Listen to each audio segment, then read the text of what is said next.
so much time left. All right, welcome to the new channel on YouTube, Stop Scrollin TV, branched off of Stop Scrollin podcast. I am your host, Johnny B. the Shooter, and this is a series where we're going to bring you creatives kind of behind the screen of what you see on social media. So today's guest is Mandy Brookes. Go ahead and tell the guests who you are. Obviously, you're Mandy Brookes, but who is Mandy Brookes? As a creative? I have no... So you're a painter, you're a painter. Yes. Right? And I first noticed her work on jars. Mason jars. Jars. So well, first off, how did you even get to start painting in your life? I've been painting my whole life, pretty much since I was 3. My whole family's artists. So I always had that guide. Are there any painters in your family as well? Yeah, no, okay. We're all we all do different kinds of art and stuff. My older sister, she's a painter. My brother, he draws and stuff, but he likes doing the character design type stuff. Oh, nice. Yeah. Does he work on digital media too? Primarily? Yeah. So what was your inspiration other than your family to get into it? What inspired your creative avenue as far as your content of what you were making? I just kind of I pushed forward with it because I knew that was my flex. That's what I was good at, you know? Yeah. And I don't know, I didn't really have anyone around me that shared it, but I was kind of a loner. So I was just just kept going at if I didn't really have friends growing up. So that's kind of what I did, you know? And then I use the art. Yeah. And whenever coming up, graduating high school, whatever, and everyone's going to college, it's what are you gonna do? At the time, I was right. Well, I didn't think I had any future plans with it at all, you know. Because you're taught at a young age that it's not gonna get you anywhere. Yeah, that's all I was told, and so I just kind of was didn't go to college and was just seeing where life took me. Right. You know, and then. So you're not from Dallas, right? Mm-mm. You're from Kansas. Yeah. So tell me a little bit about, Kansas life, and then your transition to quote unquote the big city. There's a bunch of different areas in Kansas. I'm from a super small town. Yeah. 1,000 people, graduated with 18 people in my class. 1,000 people. Yeah.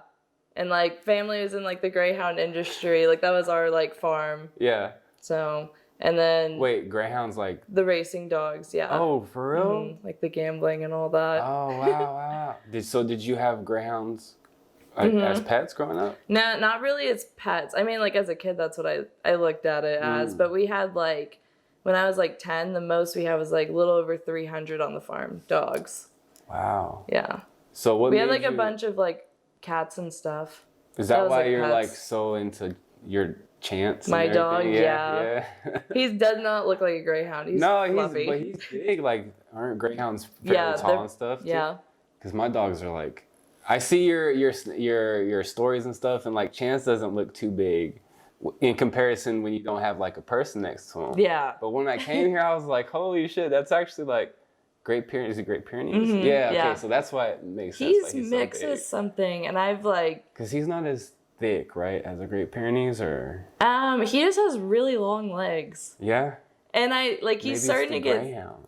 Maybe. Well, I think he's maybe mixed with German Shepherd or. Okay. Have you heard of Anatolian? They're really tall dogs. Yeah. But Google's telling me all this, so. Right. So okay, back to I can't even imagine living in what you described where you grew up, 1,000 people, Kansas. Yeah. A lot of people don't even think about Kansas, you know? So it's what was life like there growing up? Just boring. If you wanted to have fun, it was just to drink. For real? And do stupid stuff. So I was always getting in trouble. I was always grounded. Yeah. How many siblings do you have? I have 2 older sisters and then a younger brother. Were you like the problem child or something? Kind of. For real? Yeah. I mean, my sister Brittany, she kind of was too, but I think I was like the icing on the cake. Yeah. Damn. So what brought you down to Dallas? Pretty much like I moved out of my mom's house when I was 18, kind of when everyone started going to college and stuff, and I was like, fuck, like what am I doing? And so that, like, starting then, I was working at Chili's and just saved my money for a year and was just like, I had like 5 different cities or like states in mind that I wanted to go to. What were your other options? I really wanted, and I would still move to Arizona. Okay. But maybe like way in years, like whenever he's passed away, because like, don't think he would do well in the hot. Like, I don't want, Texas definitely. is already hot, you know? How does he do in the heat now? Like right now, because it's like in the 70s and stuff, I'm trying to take him on as many walks as possible. But when it gets hotter, I can't really, like, I can do a little lap around here because I have this like trail around my apartment. But does he like water? Like going in water? I have to like force him. Like he doesn't like baths and stuff, but like at the lake, he'll go in. Okay, yeah, my dogs are the same, so I understand that. You gotta warm him up to it. Right. So then, okay, so what, other than Arizona, because Arizona I've been to once and it was kind of nice.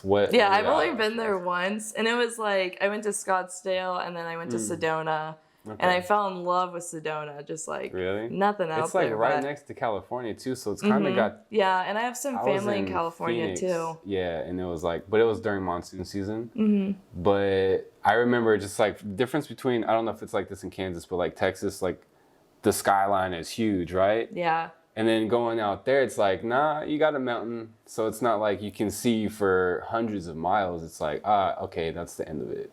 You know, is it like that in Kansas or is it more like Dallas? I'd say, yeah, it's kind of like there's a lot of land, just like open land, farmland and stuff. And like my area where I grew up, there's just like 2 lanes. That's it. Or dirt roads. Dirt roads or 2-lane highways, that's it.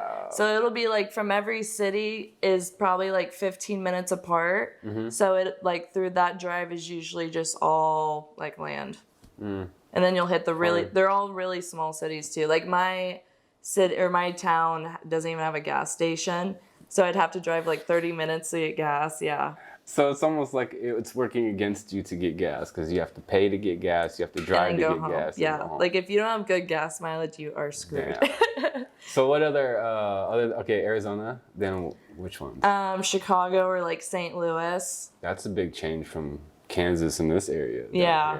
And Salt Lake City, that's completely, I'm really glad I didn't go there because they're conservative as... So what was your reasoning to even consider that? Salt Lake City? Because I had just like, well, me and my mom, when I was like 18, like my graduation gift, we just went on a road trip and just went everywhere for like 3 weeks. Yeah. And like I've always loved Illinois, like that, loved that place, been there a bunch of times. And like all those places, I was just like, I knew in my head, I was like, I want to get the fuck out of here. Like pack my stuff, go, doesn't matter. And then start my own life. Kansas isn't too, Dallas isn't too far from where you're from, right?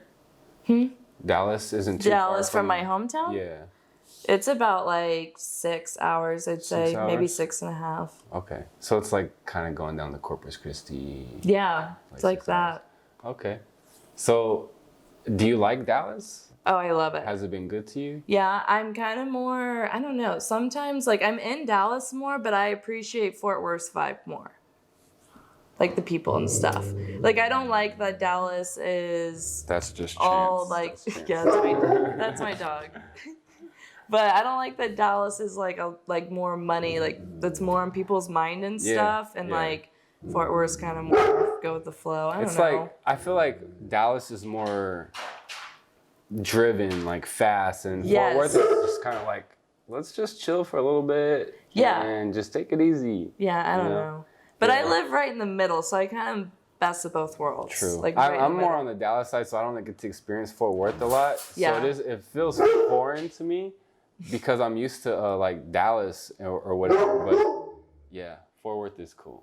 Chance. He's like, I'm over this. It's okay, buddy.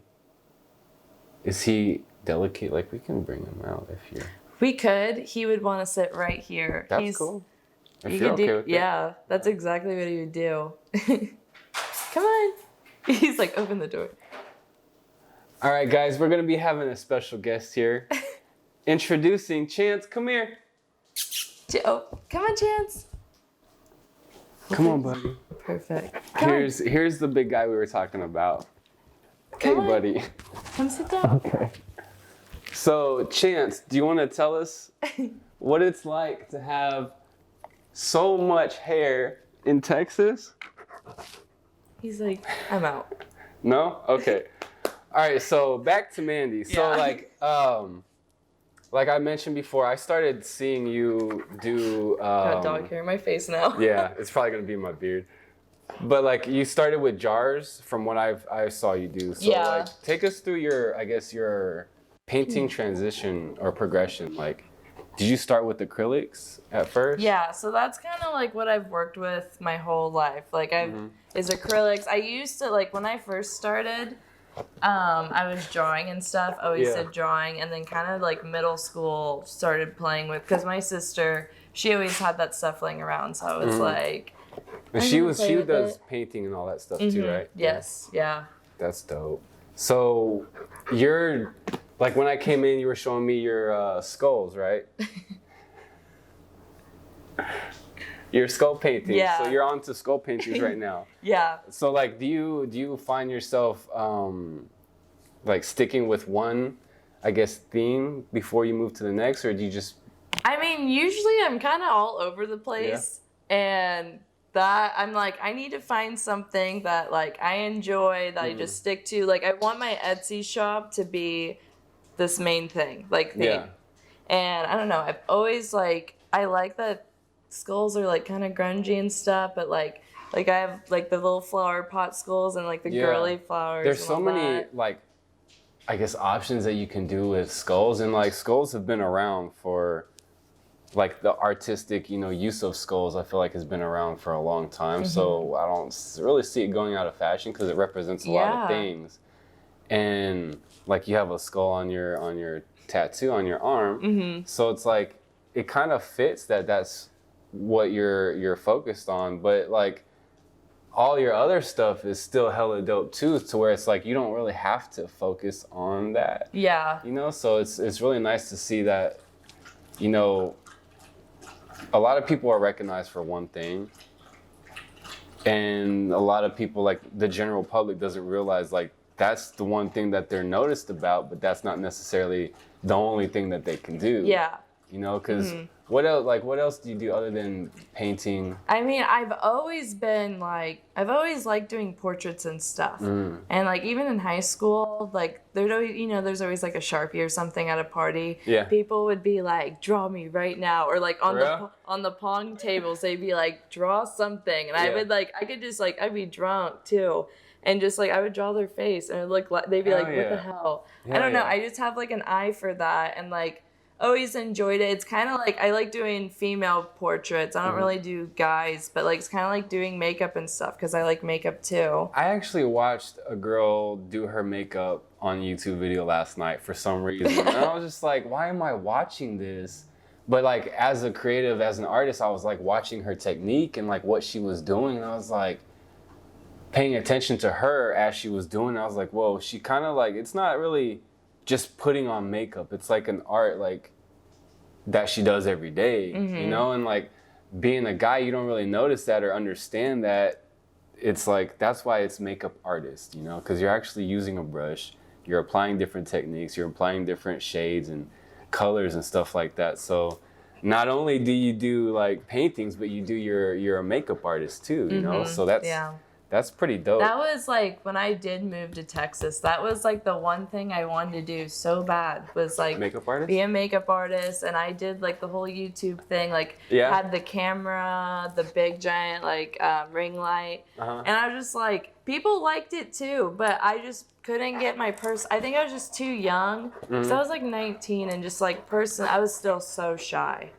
Oh, yeah. And like, I was a baby. So was it hard for you to kind of stay consistent, or was it the shyness? No, like I would work on it. You're gonna hype him up. Chill. What did you ask? Sorry. I don't even remember. Shane, do you remember what we were just talking about? Something about your YouTube. Like, was it hard to be consistent as it doing it young, or was it just you being shy? Come here. We can actually put him outside. Sorry. He has a zoomies right now. What are you doing? I'm not joking. Before you came over and everything. Go outside. Go outside. Go outside. Let's go outside. Come on. Let's go outside. Go. Go outside. Come on. Good boy. Before you came over, he was just like sleeping like crazy, and I was trying to like get him to. You said he was a little sick too. Yeah. He's like, Mom, I'm not sick. I'm just playing. This is like day 4, and he's been mopey like ever since I came back from my trip. Oh, maybe and this is the first time. Maybe he just missed you a lot. Yeah. Yeah, my dog. He's like, more people. My dog doesn't tend to miss me like on long trips. Like if I go to the gas station or the grocery store, that's when she starts to cry and shit. But when I'm gone for like weeks, I usually have my mom there. It's like when I come back, it's like I'm expecting her to be all like, and she doesn't do anything. I'm just like, damn, that was anticlimactic. Like, do you really love me or not? You just love the food that I provide for you? But yeah, so okay, back to your YouTube. So you, like, how old were you when you were doing that? Like 19, 20. This is out like right after you moved out of your mom's house? I moved out of my mom's house when I was 18, and then I think I was 19 when I moved to Texas. It was a year later. Oh, shit. So I was just like saving money and deciding what I wanted to do and planning all that out, kind of like. So what kind of, I guess, drove you to follow this, like your art as a career? Like when did you figure out that you could? It was really weird. So I was dating this guy that was kind of like controlling me and stuff. And he had just started like police academy, and I just like kind of that separation that gave us a little bit of time because we worked together and everything. He was like, he had to go off. Yeah. Like he had to go away for a little bit, and it kind of like started making me like, I was like getting this passion back. Like it was a little bit emotional at first because like, damn, I hadn't had like that inspiring feeling in a long time. You've been suppressed for a while. Yeah, because I took like 2 years where I just like didn't do any art. So it was like a year after I had been in Texas and just got this weird hit in me. And then I bought a bunch of stuff, started painting, and then since then. And it's just been like kind of. It kills your soul when you're not able to express creatively. Yeah. It's like, who am I? What am I doing? I know, yeah. It was like a spiritual awakening. As cliche as that sounds, like if you're an artist, you kind of understand. Like if you've been suppressed after not being suppressed for a while, it's just like, fuck that. Like I was, because I didn't have a significant other that was suppressing me. It was like a job. I was like at 3 years, I couldn't do anything because scheduling and like all this type of stuff. And like once I quit it, it's like boom, this weight off my shoulder. And that's when I really got into photography really heavy. Like for the first 2 or 3 months, every day I would shoot regardless of who it was. It was just like I was doing it, but I was draining all my funds, but I was so happy. Yeah. It was like, thank you for showing me that I didn't need to do like, be controlled like that. So I'm glad that you're able to like, be able to do what you want and still not have to deal with like, the stigma of like, oh, you can't make money off of this. You can't do it. Yeah, so why there's still like, there's a lot of, I feel like I've came such a long way because I started like, after I did start painting and stuff, it was still like, I was like waiting tables, serving at restaurants and stuff. So balancing that time with this, and it's like hard to make it as an artist because like not everything you make sells. Like I still have pieces that like, I still have from that very when I started up again. Real? Yeah, like there's some pieces over there. Yeah. But like a bunch of the times I'd be like, like I don't want to serve forever, but like, is this art stuff gonna, you know, is it gonna start booming or what? And so it was like that going on and on for like couple, like maybe like a year or something. And then COVID's like the one thing that kind of like helped me out. Because then I was just like, I was so... seems to have that kind of like side effects for some people. Yeah, like I did get like unemployment money. So I had like a month of just like, I didn't have to work, like go serve it all. And so I was just like, took that month and was like grinding, and like my OnlyFans helped it too. But I was just like, took that time doing a bunch of stuff, and I was like, I don't have to really work anymore. Yeah. So... I mean, I still do. I work at home, but... Right. But you're like... I'm able chilling. To do what you want to do when you want to do it. It's like my schedule. I love it. So like with the whole, I guess, like with your art, what type of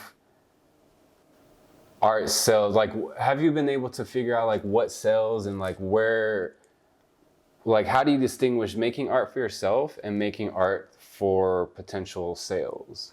So I did like... For a while, I did custom artwork because I opened my Etsy shop up in like December 2020.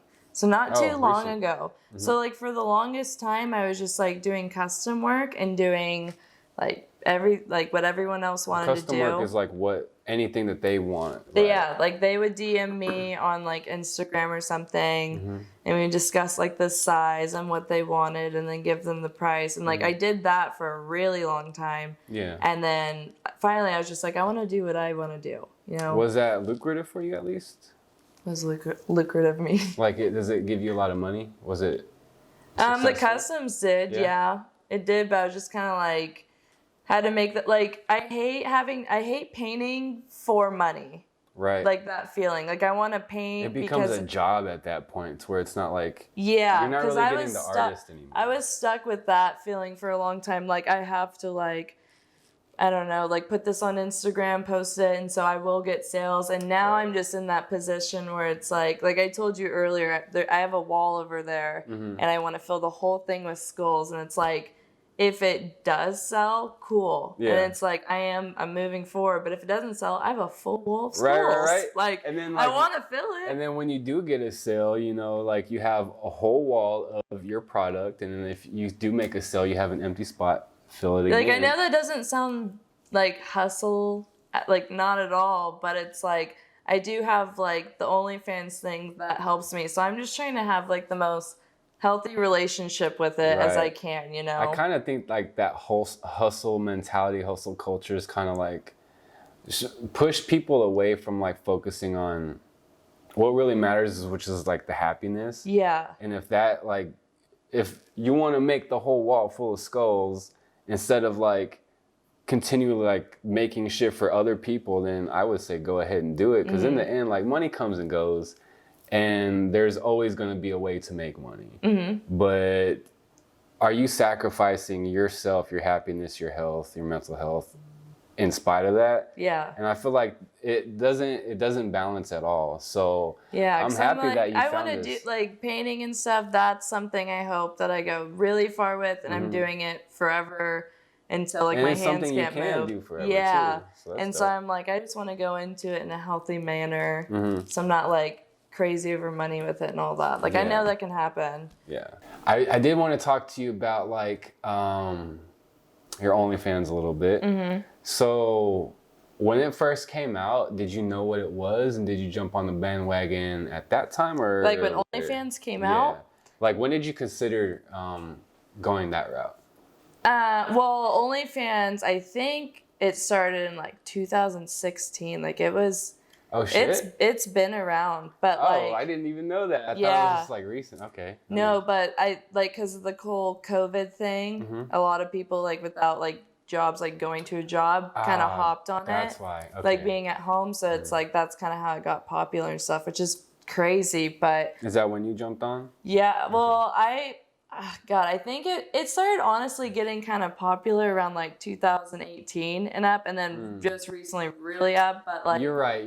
I do remember hearing. Okay. Because I had seen that, but I remember like 2018. I was like, what is that? Because there was some girls that I followed, and it was like OnlyFans. Like, oh, I didn't know it was like nudes. Like, it doesn't have to be nude. Right. You can like have one. It's kind of like Patreon. Like, post whatever you want. Most people do nude. But Patreon is like also a subscription based website where you post content. Yeah, and I actually, like, January last year, 2020, I started that, and I did Patreon, and then it was kind of like it's not, like, you can't do as much as you can on OnlyFans. Like, post a certain way, like, you can't post, like, personal messages, I don't think. Like, it's all just, like, a feed. Oh, okay. And, so like, it's not as personal as OnlyFans. Yeah, and I was only getting money from subscriptions. That's it. Right. Because, like, OnlyFans, you can make money on, like, you can go live. You can do, like, the PPV messages. That's what I do a lot. But. And then the feed. Yeah, I was, like, trying to do it myself to, like, you know, post my work onto OnlyFans. Yeah, but, like, I remember that. As a photographer, like, as almost like a third party creator using your, like, if I was to use your image, like, I would either need that model release that we took with the ID or whatever, or, like, I would tag you. And, like, the whole process is not very easy for, like, me. For you, it's real easy because, boom, it's you. But, like, for me, I can't just be posting random people, and, like, some girls that I've shot don't have an OnlyFans, so it's like I have to go through the paperwork, but there's no guarantee, and so that's why I stopped mine. But, like, if I was a girl, I'd be doing the same thing, you know, because literally it's easy money, and the website isn't too hard to use to run your stuff. Yeah, it took me, like, a month to kind of figure it out and all that. I would say, like, the only thing, because it does get, like, OnlyFans is so glamorized, like, it's easy, blah blah. The taxes suck. I did my taxes. I owed like $5,000. I was like, so if you do OnlyFans, put some of that money away. Right. Because that's, you're doing was it 1099 self-employment? Yeah. You're independent contractor. But you could, like, in my case, I told, like, I went through someone with my taxes, and he was like, what all did you buy for your OnlyFans? Like lingerie, makeup, ring light, camera. So, like, that helped. But still, it was, I'm like, fuck. So even with all your deductibles, you still had to pay around $5,000? Damn. Yep. See, that's one of the reasons why I'm just like, I don't know if I want to be a business owner, because, like, I don't. Well, and I'm then not eventually, with my artwork, same exact thing. Do you have, is it like... But there's, like, way more I could write off for that. Right. Oh, definitely. Like, art supplies, all, like, everything. Even the space, like, where you live, since you work out of here. That stuff taxes stresses me out so much, because I don't know anything about it. I know, like, I went through TurboTax, like, that's what I always did, and this is my first year. And I went to someone told me, it was like, oh yeah, this guy always gets me so much money back, go to him. I was like, bet. And it was just, like, not in the safest area, and I was looking through the window the whole time, like, watching my car, and the power was going in and out. Was it like a Better Call Saul type character, like, a shady lawyer? Like, I got you, I know. But I was like, I hope this helps me. And then he's like, you owe $5,000. I was like, he's like, but I can help you. Damn. So, are you happy with the OnlyFans, and how do you see that? Like, do you see a longevity in it? I do. Like, I don't know how long I would do it for. It's just kind of like I'm going with the flow with life and all that. And there is, like, like a bunch of stuff that I do hate about it. Like, but I just kind of, like, suck it up, and I'm like, I get to stay at home all day. Like, I'm living the life that I, like, prayed for, pretty much. Right. So it's like I can't really stop, you know? That's what it feels like right now, but... So have you been also preparing for, like saving and stuff like that, too? Yeah. Damn. I don't know why girls are, like, the ones that know how to save more than the guys. I mean, I don't really, but... For real? Baby steps. Yeah, I mean, you got to start somewhere. I don't even have, like, a jar that I can put $20 in and just like, nah, I need that for something. So, just piss it all away. But, okay, so, I guess as we wrap up, do you have any, like, because I know people are probably pervy and shit, and they want to know OnlyFans shit. Like, do you have any crazy stories or just, like, customers that were like, yikes? I just have a bunch of people trying to tell me to, like, shove shit in my ass, and I'm just like... Oh my God. Like, just stuff I'm not cool with. Like, I don't know. I think they just think it's like legit Pornhub. Like, I'm gonna do some weird stuff. I mean, I feel like, cause I was managing an OnlyFans account for a while, and I kind of got to see your guys' side of it, and I have a lot more like, I have respect for women, but beyond that now, it's like from that mindset and mentality or that viewpoint, it's like, damn, dudes are like gross, disgusting, and just like. You're the reason why this world is so messed up. Yeah, and then that's like another thing with OnlyFans is like, I feel like one, it's really hard to get like a boyfriend, really fucking hard. But I'm kind of like, if I'm doing this, I really shouldn't be even trying to date anyone. Like this is just a lot for like a guy has to be very comfortable with himself or confident in himself. Yeah, and the relationship. Yeah, like totally. Like I don't know that, and just like the mental health like with it too, because sometimes it's just like God, no one has respect for you, but so like it's worth it though. I don't know if we were talking about this on camera, but you were talking about like you haven't been shooting a lot lately. Because with photographers, because people like I guess photographers see that you have an OnlyFans and like they imply or they insinuate you're some type of way. I mean like I think that my like my quality of stuff, like I have a thing going with my OnlyFans, it's going well, I can do it by myself, and it's just like I think I don't know, like it just I've been rubbed the wrong way with too many people. Like my trust is down here with people, so I'm like I like what I'm doing. I'm creative enough, like definitely. Like, and I've also, I think, you know, the other guy I worked with, I don't remember his name, but I think you might have told me. Yeah, when I worked with him, it was like I was doing all of the like creative shit. Like I was setting up like where we were, the little area, and like I don't know, that was really weird. And then like we kind of talked about, he asked me about like my OnlyFans thing. And like trying to get a percentage, and I was like, I'm doing all the off of what? I know, I was like, I'm doing all the work anyway, so it's like, Yeah, I like being independent. I think like makes me more comfortable. So interesting that you said that. Like the OnlyFans that I was running, I took a poll. I was like, what do you guys enjoy more, professional photos or phone? And a lot more like the phone. Yeah, there's like something about I don't know. I think it's a connection of like, oh, you know, I'm not just not like secrety, but like it's like more it's on your phone. More intimate, because it's like, oh it's to me instead of like, oh, that's for everyone to see, you know? Yeah. And it makes sense, but like that's when people start to get all like too comfortable and they start talking to you a certain way, and it's just I have so many stories of like, it's just so annoying because you get to know someone, and I feel like even if I'm like talking to someone like relationship wise, I have to bring it up because it's like a big thing, but I know as soon as I bring it up, the conversation steers somewhere else that I don't want it to. And then you'll know that they're like, oh, let me go check this out, and then they're like, either that, or they're like, I hope you're not trying to just sell me on your OnlyFans. I'm like, no, don't buy it. Right.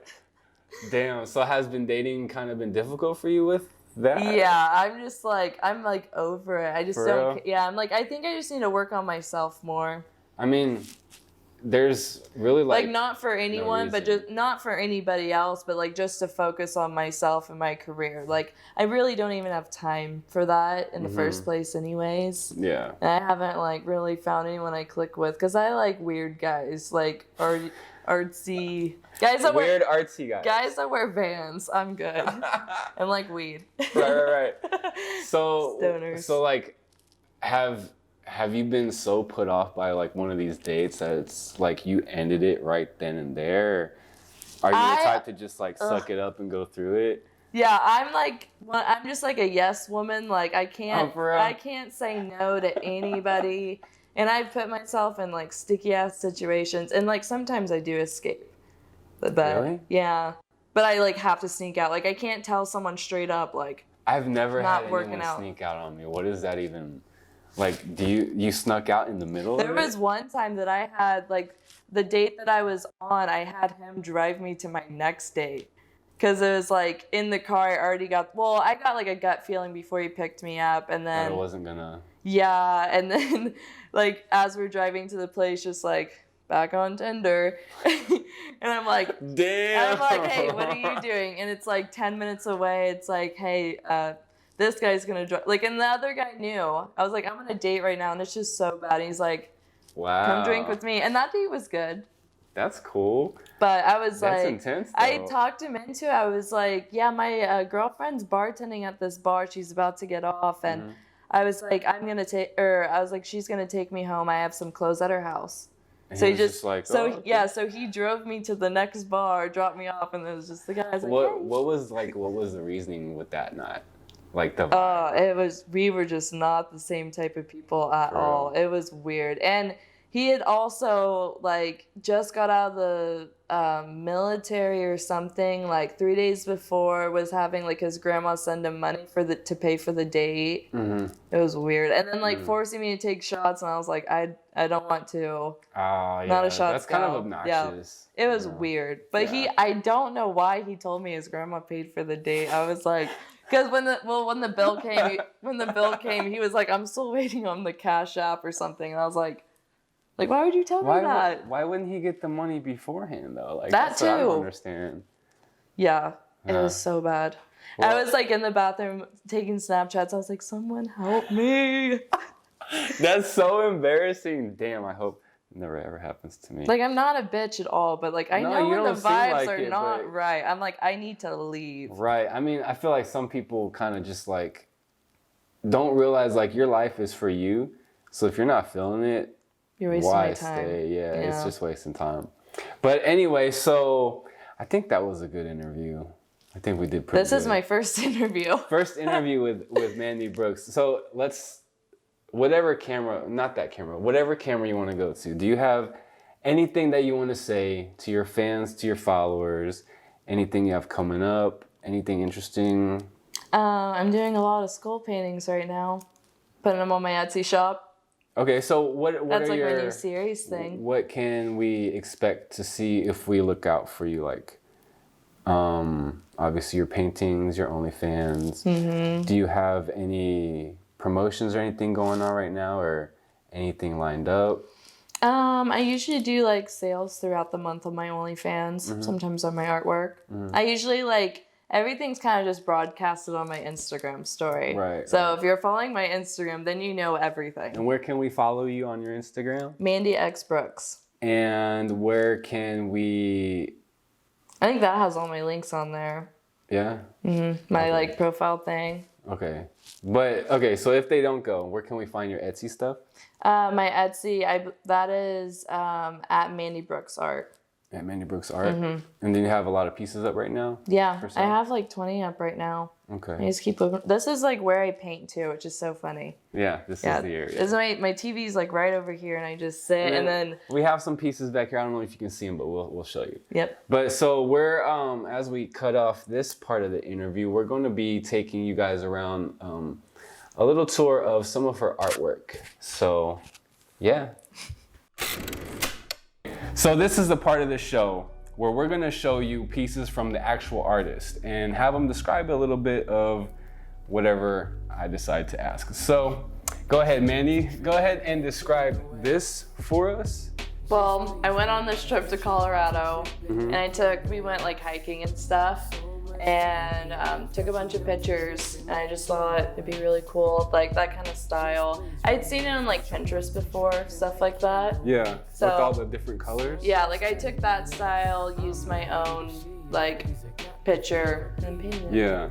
It is my favorite. I did like a series for like a little bit of like, I had like a girl with ocean eyes, just stuff with waves and like painting waves and stuff. And the waves are really good. Thank you. And like in all my paintings and stuff, I like nature's like leaves, tropical. So this is pre-skull heads or Yeah, I did this one on like, I was just kind of like playing around, like that was when I started like my little skull series and stuff. Like usually when I do them on the really small canvases, it's kind of like playing around. Test? Yeah, it's like the tester and this is, I guess, around the same time? Yeah, I literally did them the same day. Oh, okay. Yeah. That's dope. That's its twin. And this one has once again the nature theme, right? Mm-hmm. Oh wow. I kind of got like the top was clear, and then I get to like the chest area, and it becomes like kind of just like, you know, scenery. Yeah. That's pretty cool. That's me when I'm greened out. So this one, I really like the color scheme on this one. That one was, I found a picture of a girl on Pinterest, like the pose and everything. And I was trying to play around with that abstract vibe, because I do really like detail stuff. It's hard for me to do like bigger paintbrush strokes and stuff. Yeah, I feel you. I'm the same way. So I was playing around with it, and then towards the end I was like, I need to do something else. So I took spray paint, and that's the black. I was just about to ask, okay, that part, right. That's the spray paint, okay. Yeah, and then like that one right there, I did the same kind of idea, was like playing around with spray paint. So are these portraits based off of models, or are these freehand? Yeah, I'll go on Pinterest and I'll just type in like female portrait poses, blah, blah, blah, and I find something, and then I'll kind of get like my color scheme in my head, and like. This one you also did spray paint, correct? Yeah. Okay. This is one of my school ones too. And I started, this was like the sketch that I first started off with. For the whole piece? Huh? For the whole piece? Like I have I have like a little sketchbook that I don't use it like all the time, but sometimes for painting. Yeah, this one has the gloss on there, but I was like, it's missing something. And then I put it on here and I was like, that'd be cool if it looked like film. That looks so good, yeah. Yeah. And then this is like Sharpie. And then spray paint. There's some spray paint. I really like the kind of, I guess, pastel type colors. Yeah. That's nice. Yeah. My hand hurts so bad when I was done with this. Yeah. I did like half the canvas in one day and the rest, like coloring it in and stuff. The teeth, right? Took forever. And it was so funny because like after drawing this, because I sketched this image out and then on like a piece of paper, and then I cut it out to trace all of them. And then after drawing like 3 of these, I just had that design like stuck in my brain. So I was just like going after that. Yeah. I thought it would have taken me forever, but. Okay, this one was, this was the very first painting I did when I told you, like when I was like, I think I was like 20. Like I didn't paint for the 2 years and then just randomly started. So like this is like a picture of me, but I kind of morphed like the lips, made it bigger, like changed certain facial features. So this is your first piece of art after a hiatus? After like the 2 years of break, yeah. And then those are like the Kansas sunflowers. I mean, just the perspective of it is. I would never guess like after 2 years someone would do that. Yeah, for the and there's first time. I can't like remember totally, but like I know that piece over there with the wave hair. It had been like 6 months or something I hadn't painted, and I just do that. These all seem to be the same theme, correct? Yeah. Is there any reason why you decided to do like topped off with mushrooms and flowers? Well, I was. And then these are from right here, right? Huh? Is that what that's from? Oh, the vines and stuff? Yeah, kind of. Okay. Inspiration from that. Well, for a while, I got into like dry clay and stuff. And I was like making skull things. I have one over there. It's like a little skull. I want to start selling them. Is what? Dry clay is like clay that you can just buy at like Michael's or somewhere. And the polymer clay already has colors? Yeah, I buy mine. It's just like a random, like I think it's like white or tan or something. But okay. You don't need a kiln or anything. It just dries by air. But I made a skull one over there, and it's so cute. And I was thinking like, what if I can make one of those like little pottery bowls of skull? That'd be so cute. And I did it a million times. So what are these two? Real quick. Yeah, that's the ocean ice one. This is kind of with that one over there. Yeah. And then this one was when I was really depressed. Is this like a self-portrait? No, this was just like, this was like me just doing it straight out of my head, like didn't know what because usually I have to do like a photo reference or either like sketch it at least so I know where I'm going. You didn't sketch this at all? This one was just like, I was just going with my head, like, whatever. Yeah. But usually, I can't do that. Yeah, usually I have to, like, look at something. Yeah. And then this was the second one I did after that one. I like this is like one of my favorite. The little detail with outlining the flower and not this. See, this stuff I get like so satisfied by. Yeah. Because it doesn't really have like any meaning or anything, but like, yeah. It's like these abstract, yet it's not. I sell these ones more, like, they're not like that big, but I sell them more because I just don't want to get rid of them. Because these ones have like memories. Right. And same with like the wave hair girl. This is more like portfolio work instead of like products. Yeah. So definitely. So this has been Johnny B. the Shooter with Stop Scrollin TV, and today's guest has been Mandy Brookes. So check the links below, like, subscribe, and comment. And yeah, if you enjoyed it, stick around for the next one.